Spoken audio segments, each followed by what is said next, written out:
How do you feel about your image and style perhaps coming first in the public's mind when they hear your name rather than your music or your talent? Is that something you think is just unavoidable, or do you wish it was different? You know, I actually think it's a time will tell type issue. I think that hopefully I will be able to stay around and continue to make music, hopefully for many years to come. And I think now, at this point, it's still kind of a novelty because I am a little different, and so I think people are recognizing how I'm different. The media likes to talk about things like my sexuality because it's novel, because there's not a lot of people that are open and comfortable about that. So I think it's just kind of, it's still new, and that's kind of what people know me as right now. And then hopefully, as time passes, the focus will shift to my music. I know you fans recognize me from my music, and I appreciate that. And ultimately, that's what I do. So it should be the thing that represents me.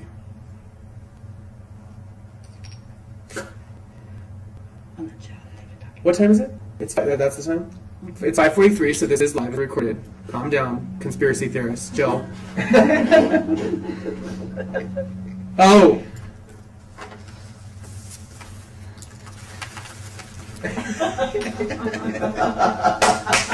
Welcome to the jungle. I'll be doing the entire rest of the chat like that.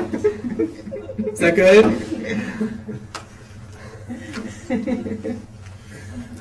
I think it's funny too.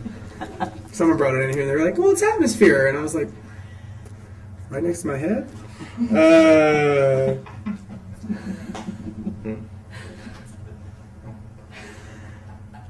How did the roommates get sorted out of the Idol Mansion? Did you fill out forms with information and likes and dislikes like for college roommates? No, if we're only that respectable.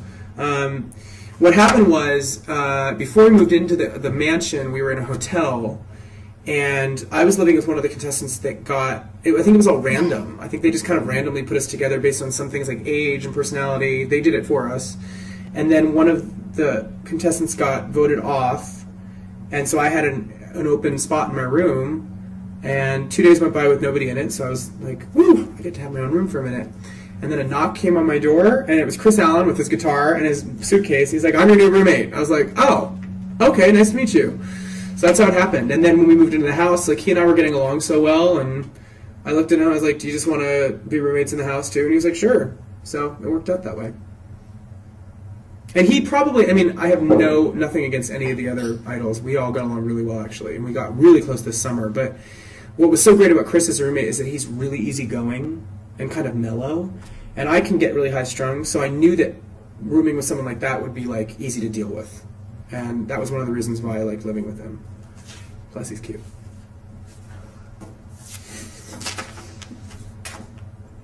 Since I know you get inspired by films and other music videos, can you describe any visual elements or particular aesthetics that you'd like to incorporate into your future music videos? You know, I love the whole glam thing from the 70s. You guys know that I love like Velvet Goldmine, and I love T-Rex and Bowie and Sweet and Mark Bolan and all that. So I think I would love to explore like the whole rock of the 70s. Actually, maybe a video at some point that looks like from the 70s, like make it look old. That's kind of cool. I love periods. I love historical periods. I would love to do something that's like a 20s inspired at some point.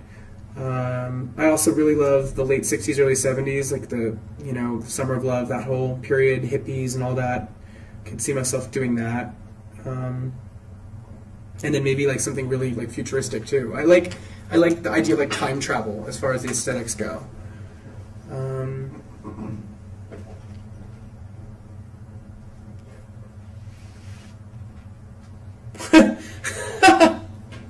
Mind helping us settle a major debate?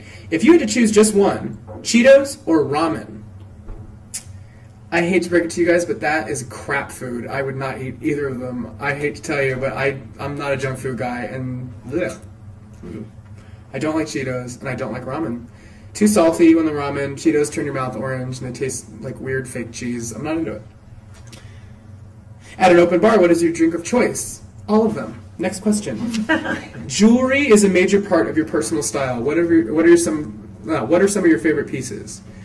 You know, I've been collecting jewelry for a long time, and I've been fortunate enough to get the most amazing jewelry from you guys too. And I have a drawer that I opened up and I put little jewelry dividers in it, and I just kind of organized it all, and whatever I'm feeling like that day, I'll just throw it on. What does each one mean? What I have on now. This is a mood ring that was actually my uncle's, who passed away when I was young, from the 70s, and it does change colors. I guess I'm in like a royal blue mood right now. I don't really know what that means. Here's a little Eye of Horus. This is a ring that my stylist gave me that I really like. This is a ring by my friend Joshua, who has a company called Puja. He's a good friend of mine, and this is his design. There's some snakes. Oops, sorry guys, didn't mean to flick you off. There's some snakes. And this was a ring given to me by a fan. I'm sure she's watching right now. And it is a skull, and it is an Alexander McQueen skull. And he just passed away, so it's really a very cool piece. Here's some bracelets by Nicolina that I love. And here's an Hermes cuff that...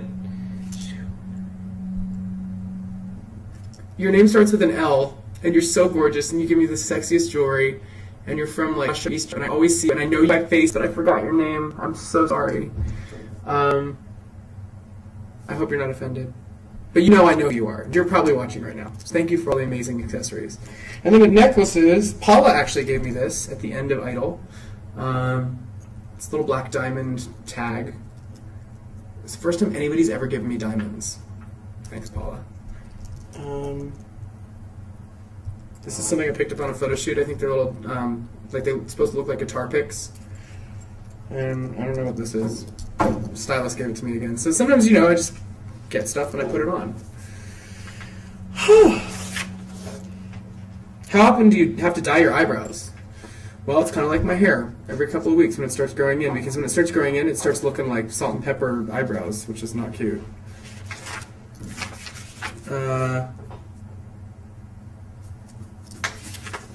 I've been inspired by you in so many ways. I've started a series of dance parties to raise money for local nonprofits, and I am in charge of the music. For Your Entertainment and Fever are popular additions. What would be some must-have dance tunes on your ultimate dance playlist, and do you have any secrets to how to get more men to... Cut off. It cut off. Do I have any secrets to how to get more men to do what? I'm nervous about what that was supposed to make me read as. Thank you for the dance parties. That's awesome. And I love that you're doing that for local nonprofits. That's a great idea. Dance tunes that I love, obviously Gaga's amazing. I really like Goldfrapp's up-tempo stuff. Her dance stuff is great. Dance with David is great for dance music. DJ Fonzarelli, who I have a long history with, he's going to be doing some remixes coming up soon. There's a remix EP that I'm releasing very soon. You guys have to check it out, of For Entertainment and What Do You Want From Me. And there's a couple remixes of each song on there that are really cool. There's a guy named Brad Walsh out of New York who is fantastic. And actually, a little known fact, his boyfriend, his longtime boyfriend, is Christian Siriano from Project Runway. I just met up with them when I was in New York and had a drink with them. So he's a really talented DJ. And I actually met him, I actually hadn't met him yet. I heard his stuff online, heard a remix that he did and really liked it, found out that he was Christian's boyfriend, kind of did some more research about him, and then when we were getting For Entertainment remix, I said we should send one to this guy, he's really talented. So I'm glad I found out about him. I don't know what that thing about men, how to get more men to dance, maybe is the question. Buy them more drinks.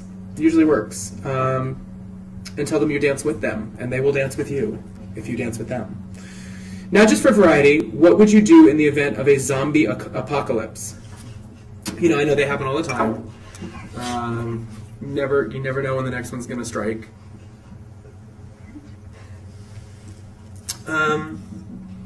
You know what I would probably do, because I'm crazy? I'd run up into my bathroom and find the white contacts that I wore on Halloween, throw them in and be like, I'm one of you!